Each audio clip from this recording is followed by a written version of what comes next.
حضرت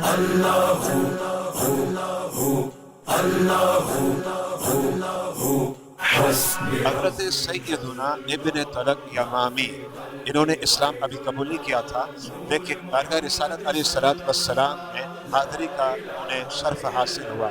میرے آقا علیہ السلام جو ہے پانی سے اپنے سر مقدس کو دھو رہے تھے، اور آپ نے اس وقت ابن طلق کو کہا کہ بیٹھو اور تم بھی اپنے سر کو دھو لو۔ حضرت سیدنا ابن طلق یمامی رضی اللہ تعالی عنہ ارشاد فرماتے ہیں کہ آپ کا جو بچا ہوا پانی تھا اس سے میں نے اپنے سر کو دھویا۔ الحمدللہ جب میں نے دھویا تو میرے قلب کی گندگی دور ہو گئی اور میرا سینہ جو ہے نور ایمان سے روشن ہونے لگا، اور میں نے بارگاہ رسالت علیہ السلام میں اسلام کو قبول کر لیا۔ اس کے بعد میں نے بارگاہ رسالت علیہ السلام میں عرض کیا، رسول اللہ صلی اللہ علیہ وسلم، میں چاہتا ہوں کہ آپ کا جو قمیض مبارک ہے نا، اس کا تھوڑا ٹکڑا آپ مجھے عنایت فرما دیں۔ میرے آقا علیہ السلام نے اپنی قمیض مبارک کا ٹکڑا حضرت سیدنا ابن طلق یمامی کو عنایت فرمایا۔ حضرت سیدنا ابن طلق یمامی وہ قمیض کا ٹکڑا اپنے پاس رکھ رہے تھے بطور تبرک، اور کوئی شخص آپ کی بارگاہ میں آتا اور کہتا میں علیل ہوں،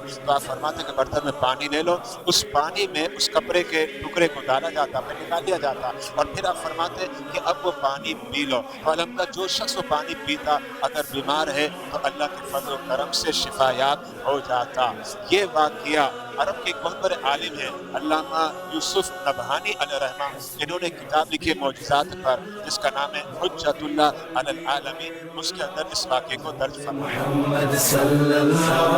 لا الہ الا اللہ حسبی ربی